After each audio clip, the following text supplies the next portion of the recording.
perfusión tisular va a depender del número de capilares que estén recibiendo el flujo sanguíneo, ¿sí? Y de la densidad de esos capilares. Y esa densidad va a determinar el área y la distancia. O sea que va a determinar la difusión de las sustancias, por lo que nosotros aplicamos, ¿se acuerdan? La ley de Fick. Bien, por lo tanto, si nosotros tenemos, ¿ven?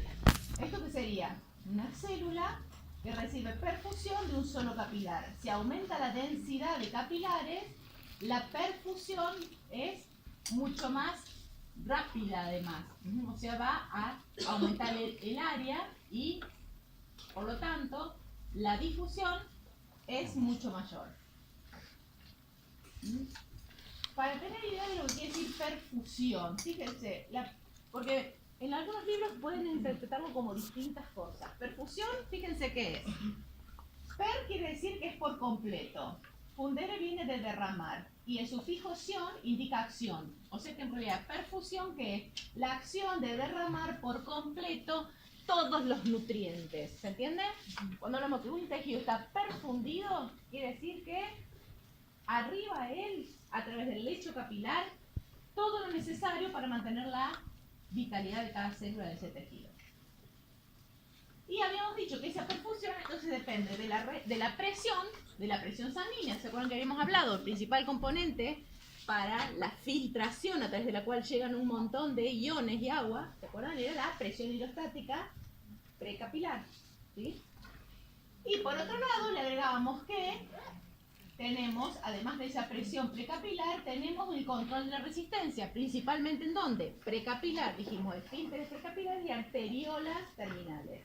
Por lo tanto, en todo, cuando mezclamos todo ese conjunto, son todos los factores de los que depende la difusión o la filtración, que son, ¿se acuerdan? Los principales mecanismos a través de los cuales llegan los nutrientes a cada célula en la región capilar. Fíjense que acá hablamos de una presión de pulso. ¿Qué es la presión de pulso? Ustedes ya la conocen de APS. En APS no fueron, tomaron presión arterial, conocen los fundamentos, tienen un apunte. ¿No tienen más el apunte? Ah, bueno. A ver. ¿Alguien se acuerda de los que ya hicieron APS 1? ¿Qué es la presión de pulso? No es la fuerza con la que crece el volumen. Eso es presión. Presión es fuerza sobre superficie. De mi zapato o mi zapatilla arriba de la arena, ¿sí? Es lo mismo que decir, es la definición de presión esa, que se aplica a todo. Lo que pasa es que ahora vamos a ver un montón de presiones diferentes. Ya vimos la presión hidrostática, la clase pasada, ¿sí? Que es la que determina la filtración junto con la presión oncótica. Ahora hablamos de presión de pulso. Entonces, para llegar a la conclusión de qué es la presión de pulso, tenemos que empezar a repasar un montón de leyes de física, ¿sí? Justamente cuando hablamos del flujo sanguíneo tisular, obviamente que vamos a estar hablando de qué? De la diferencia de presión. ¿Se acuerdan que teníamos los dos extremos? Diferencia de presión entre ellos dos, ¿sí? Siempre diferencia de presión y resistencia. ¿Se acuerdan a qué es eso? Flujo, diferencia de presión y resistencia. ¿Cómo es la relación entre entonces el flujo, la diferencia de presión y la resistencia? ¿Qué va en el numerador? ¿Qué va en el denominador? ¿Cómo lo escriben ustedes? El flujo es igual a la presión sobre resistencia. El flujo es igual a la Diferencia de presión. diferencia de presión sobre la resistencia. Entonces ahí ustedes, cuando hacen ese cálculo, si aumenta la resistencia, disminuye el flujo por esa área. Y si aumenta la diferencia de presión, aumenta el flujo. ¿Sí? Bien. Esa es la ley de Ohm. Obviamente que Ohm, ¿se acuerdan que la hizo para circuitos eléctricos? Pero acá la aplicamos a un circuito cerrado que es el cardiovascular. Obviamente, cuando hablamos de diferencia de presión, es la del árbol circulatorio, y si lo hacemos al lecho capilar, sería la diferencia de presión a nivel pre y postcapilar. Y cuando hablamos de resistencia, el flujo sanguíneo tisular, es la de los precapilares, la resistencia precapilar, ya sea de esfínteres o de arteriolas terminales, por eso en su conjunto le decimos resistencia precapilar. que va a estar regulada o puede ser modificada por lo que llamamos mecanismos extrínsecos e intrínsecos. O sea, extrínsecos al sistema microcirculatorio, o sea que hay señales que vienen de afuera y van a controlar esa resistencia precapilar, o señales que vienen del mismo tejido que van a controlar y regular el flujo a través de su lecho. Entonces, cuando hablamos justamente de la función del sistema cardiovascular, decimos, mantiene un flujo adecuado ¿de qué? De la sangre para permitir distribuir, transportar oxígeno y nutrientes, intercambiarlos y a su vez retirar el dióxido y los desechos. Eso sería la definición de la función del sistema cardiovascular. Entonces después tenemos que empezar a explicar cómo hace eso, ¿sí? Porque esa definición va a la perfusión tisular. ¿Eso se logra en dónde? En los tejidos. ¿Sí? ¿Qué disciplina estudia todo eso? La hemodinamia. Ustedes estudiaron en física las leyes que tienen que ver con la hemodinamia. ¿Qué parte de la física estudia o se relaciona con la hemodinamia? La de dinámica de fluidos. Justamente, hemodinamia es dinámica de un fluido, pero no un fluido ideal, como se estudia en física, sino un fluido real, como es la sangre. O sea que es el estudio del flujo de sangre en el sistema circulatorio, obviamente basándose en todos los principios de la biofísica. Primero, definimos flujo. ¿Qué es el flujo? En este caso, flujo sanguíneo. Unidad de volumen que pasa en un tiempo determinado. Bien, cantidad de volumen de sangre que pasa por un lugar en un tiempo determinado. Por eso siempre va a ser volumen sobre tiempo la unidad. ¿Sí? No es volumen solamente, es volumen sobre tiempo. Obviamente que el flujo sanguíneo total en el árbol circulatorio es justamente de 5 litros por minuto, o 5.000 mililitros, como ustedes lo quieran llamar. ¿Ven que es un flujo? Cuando hablamos de flujo hablamos volumen por minuto. Específicamente, a esos 5.000 mililitros por minuto es lo que llamamos gasto cardíaco o volumen minuto cardíaco. O sea que decir flujo en el cardiovascular, decir gasto cardíaco y decir volumen minuto cardíaco es sinónimo. ¿Sí? Cuando hablamos del flujo total en el sistema. ¿Cómo fluye la sangre? ¿Sabemos cómo la llamamos ese flujo? Ese gasto cardíaco, volumen minuto cardíaco. ¿Cómo fluye esa sangre, esos 5.000 mililitros por minuto que pasan por cada punto del sistema cardiovascular? ¿Cómo fluye? A ver. O sea, desde donde está con mayor presión hacia donde hay menos. En este caso sería desde el corazón hacia las extremidades. Bien. ¿Y qué otra? ¿Y de qué otra forma? ¿Qué otro cómo? De forma laminar. Justamente. ¿Sí? Hay dos características de la sangre. ¿Qué tenemos? Una de ellas, forma laminar. ¿Qué quiere decir eso? Esto sería fíjense, viscosidad cero, es un líquido ideal. Ustedes ya saben que la sangre no tiene viscosidad cero, ¿sí? Pero entonces, al tener elementos formes, que son los que estudiaron con Celina, la otra clase, por ejemplo, eritrocitos o leucocitos, va a existir una fricción sobre la pared de los vasos. Eso es una parte de la resistencia, uno de los componentes de la resistencia. O sea, cuando uno lo dice, la pared del vaso ofrece resistencia a la circulación de la sangre. ¿Sí? ¿Y dónde va a poner más resistencia? En la pared. ¿Sí? Bueno, al ser un líquido real. Por lo tanto, fíjense que toma esa forma. ¿Sí? Cada capa, ¿ven? A medida que nos acercamos al centro del vaso, ¿qué tiene? Más velocidad. Porque son las paredes las que ofrecen más resistencia, menos velocidad. El centro, pues son como capas de cebolla, imagínense, ¿sí? Y ese sería el modelo de ese flujo laminar. Ahora, ustedes saben que ese flujo laminar se puede tornar ¿de qué forma? Turbulento. ¿En qué caso se torna turbulento el flujo laminar? No hablemos de Cuando aumenta la velocidad, cuando pasa por una obstrucción, cuando tiene una obstrucción, cuando Bien. pasa por... Bueno, transfórmelo en un parámetro físico eso. Aumenta la presión. Ah, claro. A ver, ¿aumenta la presión o aumenta la resistencia o aumentan los dos? ¿Cómo es? Aumenta los dos en realidad. Estamos hablando de que algo que va en forma laminar, por alguna razón, se vuelve turbulento. O sea que en realidad se aumenta la presión después como mecanismo de regulación del... Ya nos fuimos. Nos fuimos. Fíjense que estamos preguntando. Les podría preguntar exactamente lo mismo para un río.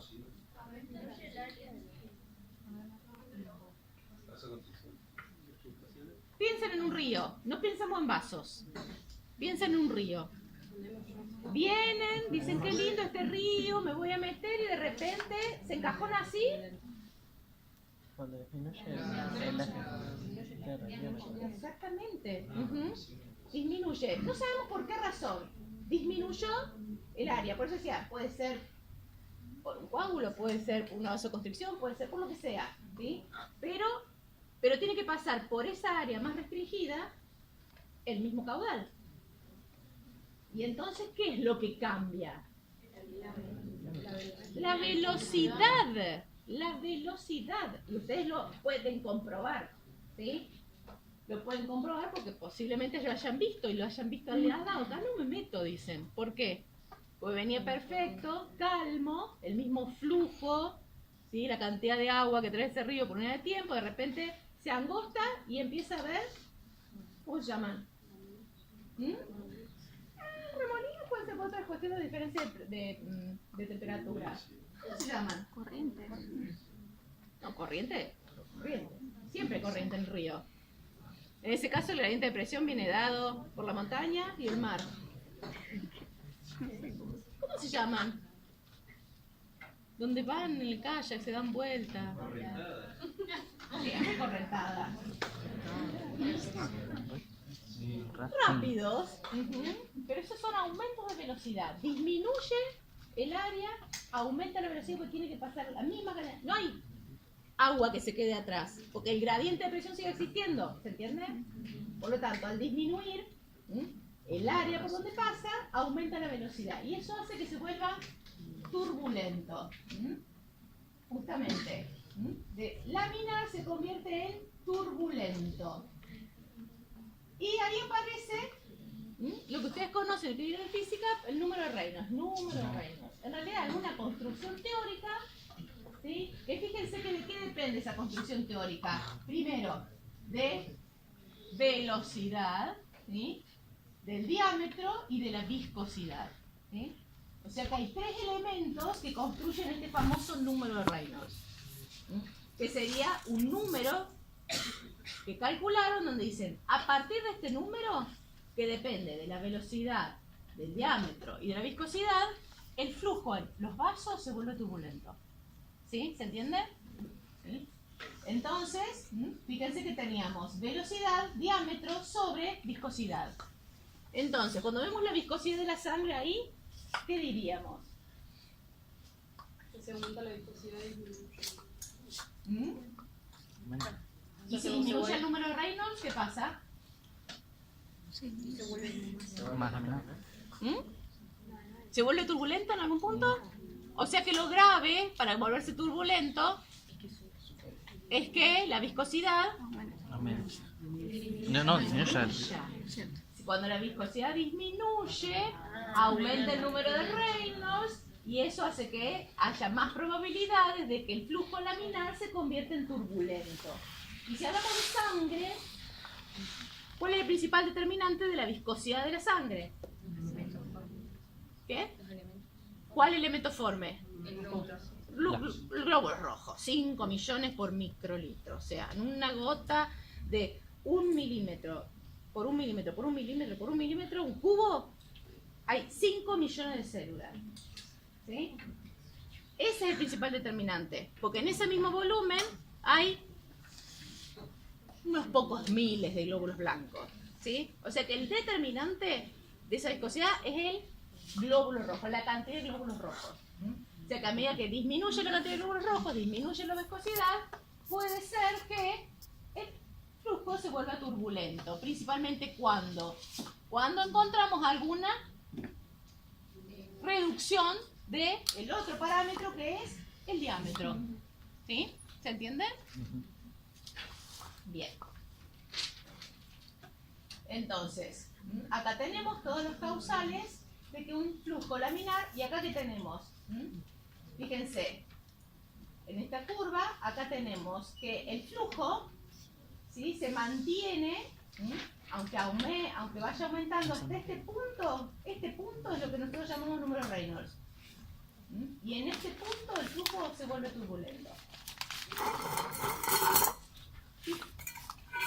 O sea, pero no necesariamente siempre si hablamos de aumento de resistencia. O sea, no es...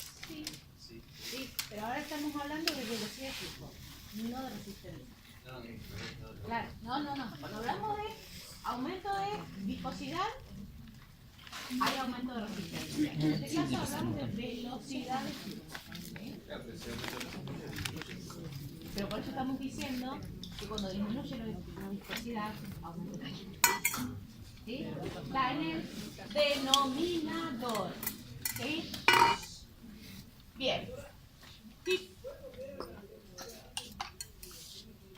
No te escucho. ¿Los?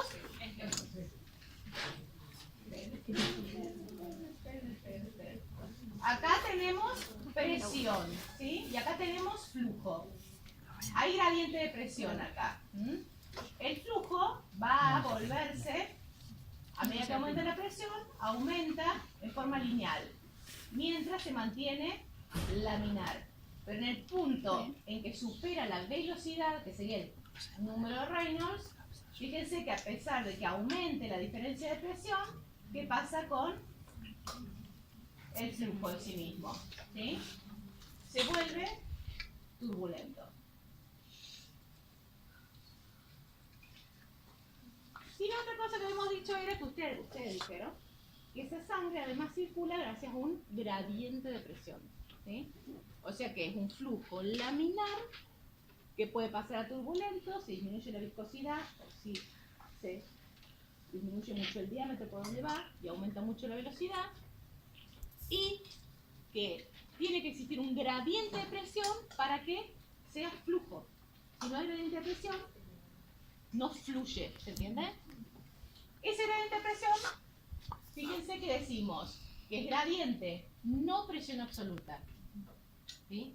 Es como un gas, como cualquier fluido, ¿sí? Siempre necesita para generar un flujo un gradiente de presión.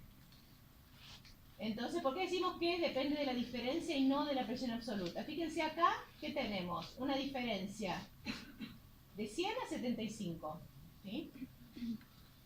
La diferencia respecto a esto, que es 40 a 15, en presión absoluta, uno podría pensar, no, hay mucho menos flujo en el de abajo, si lo piensa en presión absoluta.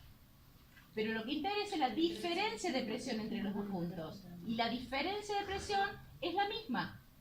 Por lo tanto, el flujo es el mismo. ¿Se entiende? La diferencia entre gradiente y presión absoluta. Bien. Ahora, cuando hablamos de esa presión, es la presión de la sangre sobre la pared de los vasos. Cuando hablamos de ese gradiente de presión, hablamos de gradiente de presión arterial. ¿Sí? Y fíjense que está definida, como bien dijeron por acá, como la fuerza ejercida por la sangre sobre las paredes de los vasos. ¿Sí? O sea que es una presión hidrostática, la podemos llamar, porque es la de un fluido sobre la pared de los vasos. Y eso es lo que llamamos presión arterial. Presión sanguínea si nos referimos a todo el árbol. ¿Sí? Porque a nivel venoso lo vamos a llamar presión venosa. ¿Cómo se genera el gradiente de presión en ese circuito sistémico? De alguna forma hay que generarlo el gradiente. Así como la bomba sodio-potasio mantiene el gradiente para que puedan fluir los iones, tiene que haber una bomba que genere el gradiente de presión. La diferencia entre la diástole y la sístole Es el corazón. Sí. Ese corazón. La diferencia entre la diástole y la sístole va a generar ¿qué cosa?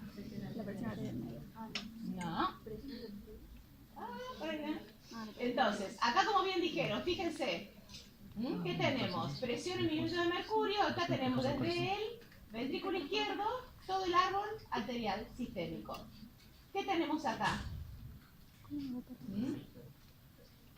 Esto es la diferencia entre la diástole y la sístole. ¿Ven en el ventrículo izquierdo? Fíjense hasta dónde cae la presión. En el corazón. ¿Es lo mismo que cae en la presión arterial? Por eso decimos, la genera el corazón, pero no la homologuen a la presión sistólica y diastólica. Si no, se van a equivocar. ¿Se entiende? Una cosa son las presiones que maneja el corazón en cada ciclo cardíaco, que las vamos a ver la clase que viene, que son estas, ¿sí? Fíjense, de 5 a 120. Y otra es la presión que se va a registrar en los vasos, ¿sí? Que sí, la sistólica se corresponde con 120 como presión máxima, pero la diastólica no.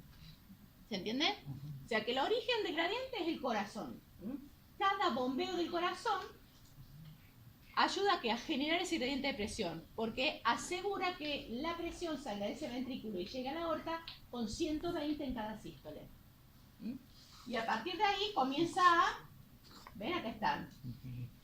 Se traduce este gradiente de presión del ventrículo izquierdo en el gradiente de presión de las arterias de mayor calibre como la aorta, arterias de menor calibre. Fíjense que va variando después el gradiente de presión y va cayendo, ¿sí? Hasta desaparecer. ¿En qué nivel? Volverse cero prácticamente. En la aurícula. Ahí está el gradiente de presión. Es de 120 a 0. ¿Sí? Pero no hay que confundirlo con ¿qué? Con la presión arterial sistólica y diastólica. Cuando hablamos del gradiente de presión de todo el árbol, estamos hablando desde el ventrículo izquierdo, o sea, desde que inicia la aorta 120 hasta que vuelve en esa presión venosa, que es prácticamente 0. Ese es el gradiente de presión de todo el sistema. Distinto es presión arterial sistólica y diastólica. Bien, lo que no quiere decir que no se relacionen, pero no es lo mismo, porque si no, les quedan como enganchados.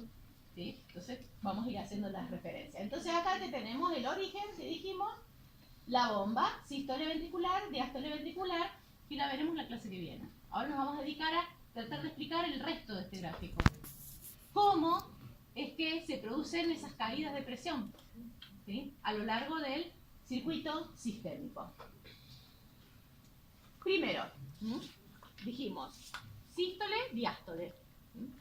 En la sístole ustedes saben que se eyecta el volumen minuto cardíaco. ¿Sí? Queda un pequeño volumen residual en el corazón, pero el flujo que sale es esos 5 litros por minuto. Ahora, cuando termina la sístole ventricular, ¿qué pasa con esa cámara? Ustedes lo saben de biología. ¿Qué pasa con la cámara ventricular? Comienza la relajación y disminuye la presión prácticamente a 2-3 milímetros de mercurio. Entonces, cuando acá tenemos ese proceso, contracción ventricular, ven, este es el ventrículo, se contrae, eyecta el volumen minuto cardíaco, ¿y quién recibe todo ese volumen minuto cardíaco inmediatamente? La aorta. Fíjense qué pasa con la aorta. Se expande por la presión que ejerce todo el volumen minuto cardíaco y se distiende. Ahora, ¿qué pasa cuando el ventrículo se está relajando? En la relajación, ¿qué pasa? Está cerrada la válvula y durante ese tiempo, esa aorta que recibió todo el volumen minuto cardíaco comienza a recuperar su tamaño original. ¿Sí? Y eso asegura ¿qué cosa?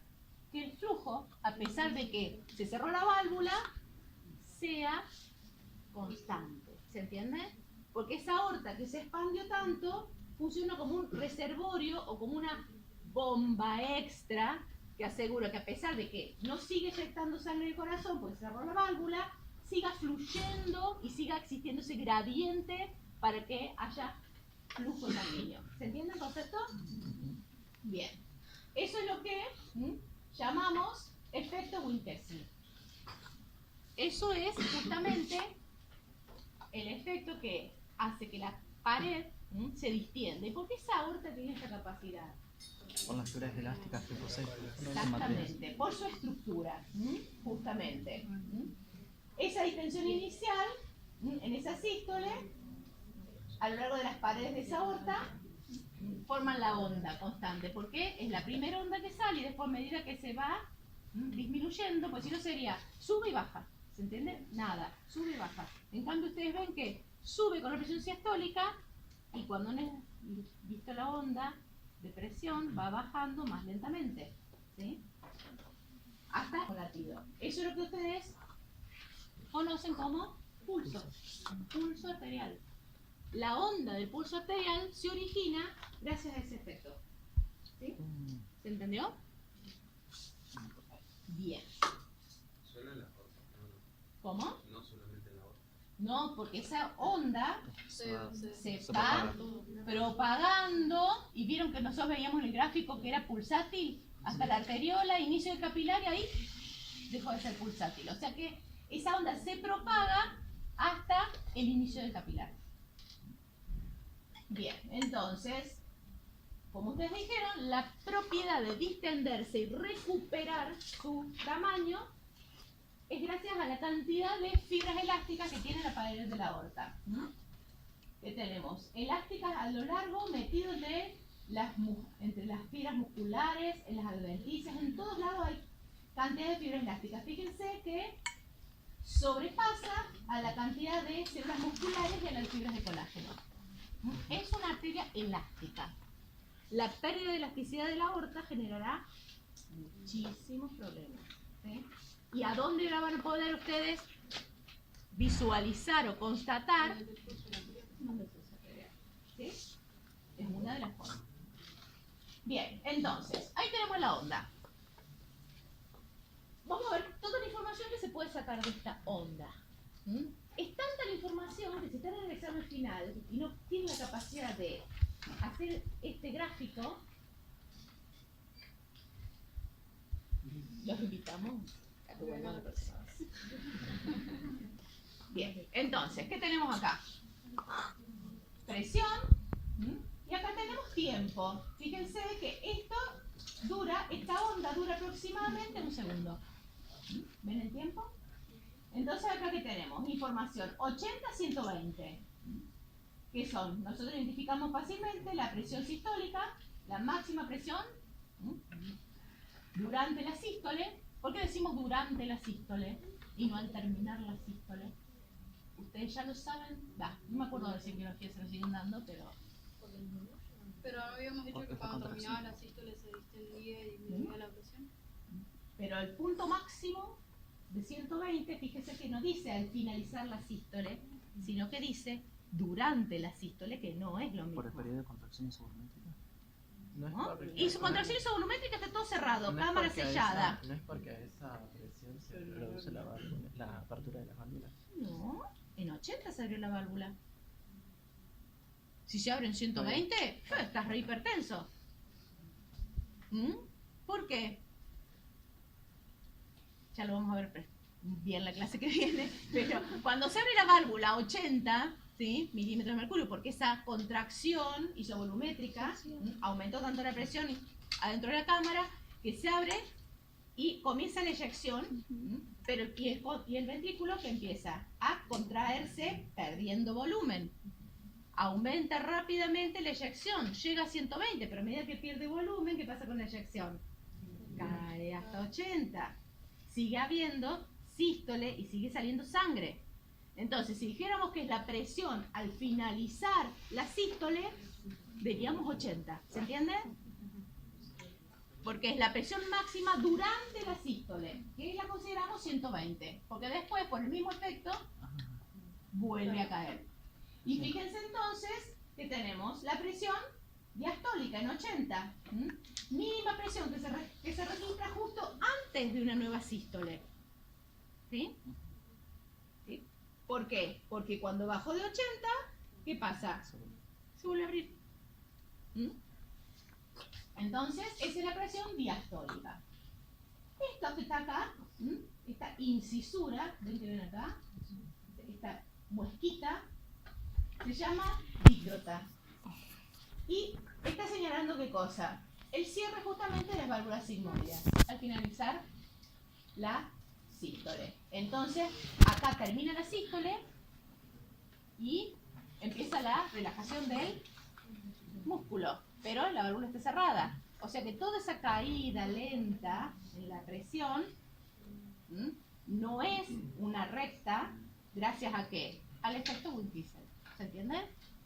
Porque ahí se cerró, ya no fluye más sangre, pero la aorta es la que está volviendo a su estructura original por las fibras elásticas, y entonces la caída de la presión del flujo es mucho más graduada. Y es tan graduada que llega a 80 y justo comienza el nuevo periodo eyectivo, por lo tanto vuelve a subir. ¿Sí? O sea que esto es lo que marca esta caída, ¿ven? Que es más lenta, es lo que marca el efecto Windkissel. ¿Sí? ¿Cuándo? No te escucho.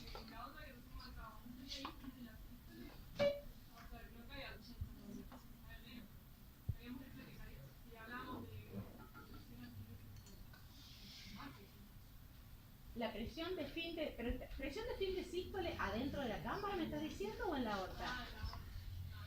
¿Ah? Por eso, adentro de la cámara es una cosa y en la aorta es otra. Bien. Lo que podemos ver, esta línea que está acá, al medio, ¿ven? Es lo que nosotros denominamos presión arterial media. Es una construcción teórica. ¿Sí? Fíjense que ahí no hay nada que me esté señalando, nada. ¿Pero por qué es una construcción teórica? Es el valor estimado, porque se calcula, ¿sí? Con una fórmula matemática, de la presión en el árbol circulatorio durante todo el ciclo. Por eso es media, no es promedio. La presión arterial media no es el promedio entre la sistólica y la diastólica, ¿sí?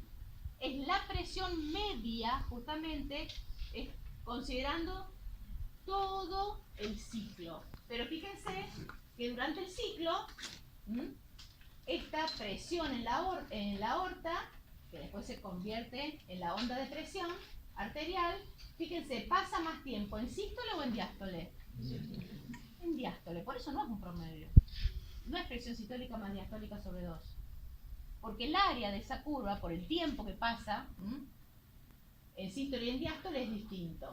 Por eso ustedes ya lo conocen. Ah, no, bueno, los que hicieron APS, sí la saben. Saben cómo calcularla matemáticamente.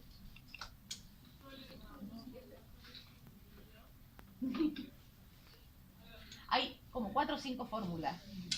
Nos vamos a poner de acuerdo en cuál es la más fácil. Las diferencias prácticamente son inexistentes. Y fíjense acá que aparece la presión de pulso que habíamos dicho.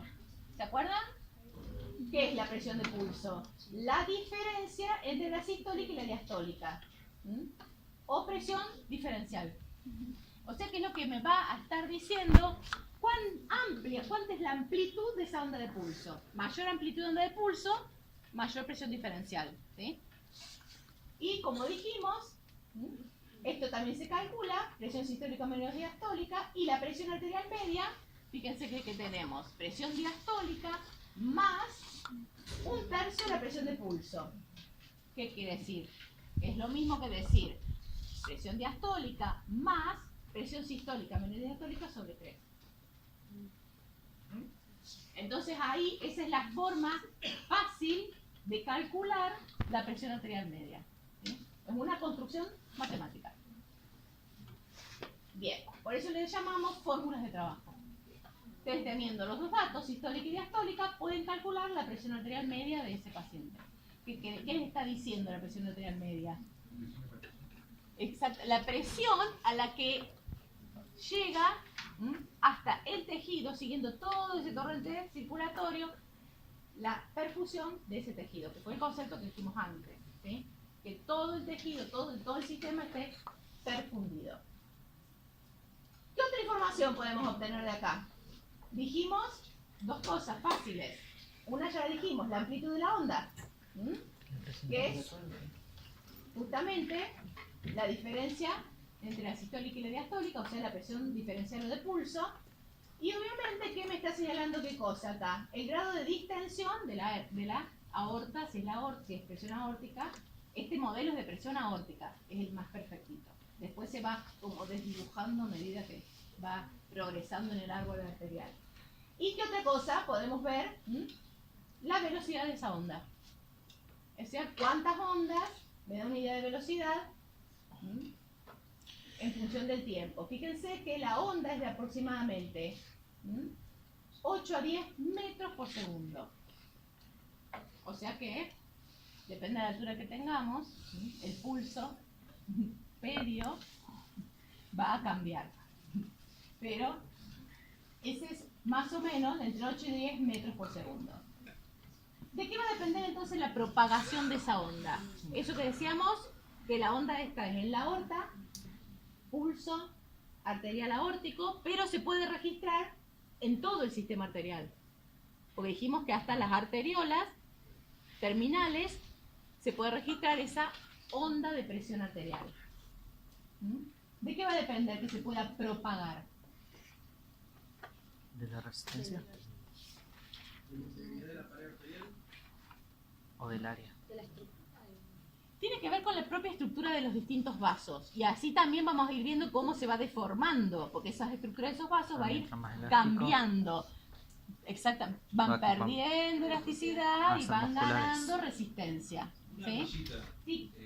Digamos, al salir del corazón, digamos, la energía potencial, digamos, por la diferencia de altura, ¿eso favorece también a la velocidad o no? ¿O nada? A la velocidad de flujo.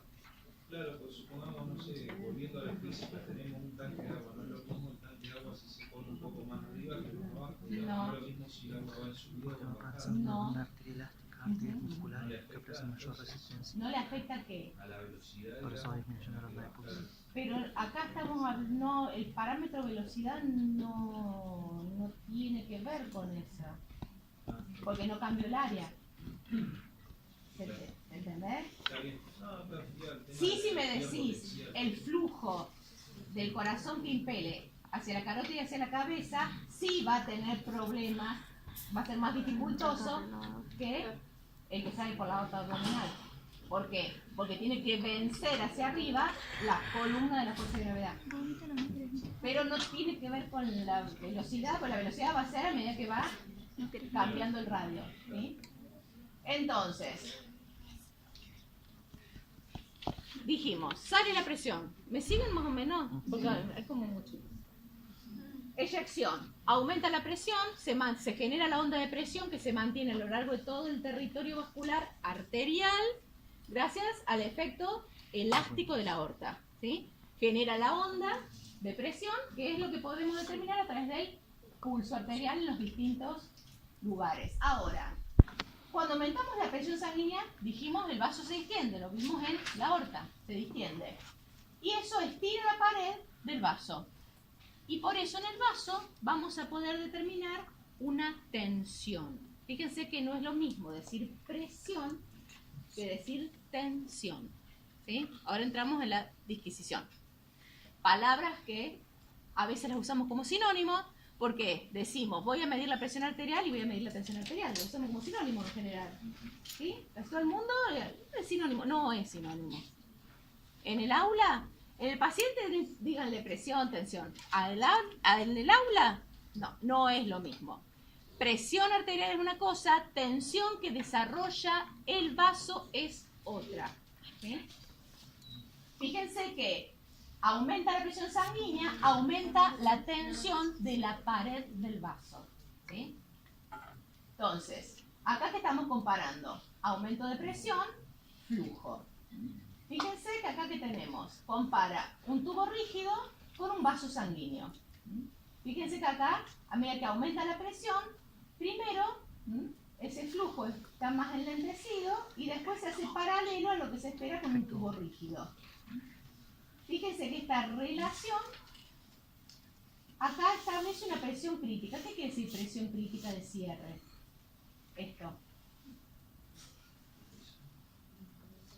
Si esto es un vaso sanguíneo y decimos que esta es la presión crítica de cierre y esto es el eje presión. O sea que acá hay un valor de presión. Debajo de eso se que debajo de eso no hay flujo. Fíjense que no hay flujo. Debajo de esa presión no hay flujo. Eso es la presión crítica de cierre. O sea que justamente como la presión sanguínea es la que ayuda a distender el vaso para que circule la sangre, debajo de determinada presión sanguínea, ese vaso colapsa. ¿Sí? Y no hay flujo. Eso es la presión crítica de cierre. Obviamente que va a cambiar en los distintos árboles de distintos órganos, pero en general, por debajo de 10 milímetros de mercurio, ya estás en la presión crítica de cierre del vaso sanguíneo. ¿Sí? ¿Por qué se le dice cierre? Porque se le dice cierre porque colapsa. Ah, colapsa, ¿verdad? Claro. Eso sería el... ¿Cómo? Si aumenta la presión, puede volver. Sí, sí. Lo que pasa es que después el daño tisular...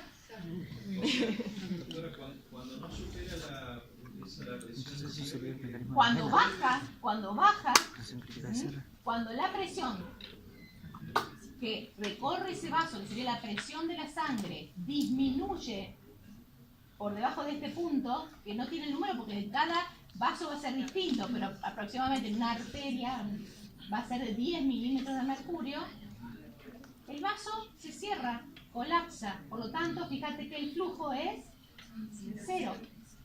¿Sí? Y necesitas aumentar la presión de ese flujo que va para que comience a abrirse y aumente el flujo sanguíneo. O sea que esa es la cuestión.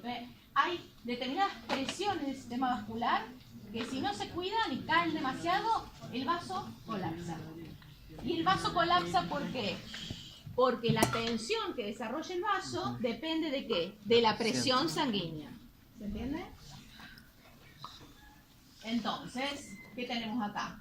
Ahí aplicamos otra ley, la ley de Hooke. ¿Sí? ¿Se acuerdan de la ley de Hooke? Porque estamos hablando de elasticidad acá. ¿Sí? El módulo elástico de Hooke. Vuelven a física. ¿Verdad? Y a través de esa ley de Hooke decimos que la tensión entonces es directamente proporcional a la deformación de ese vaso. Y justamente cuando esa presión cae demasiado, va a colapsar y es lo que llamamos presión crítica de cierre. Esto para que ustedes sepan, también hay presión crítica de cierre cuando hablamos del árbol pulmonar.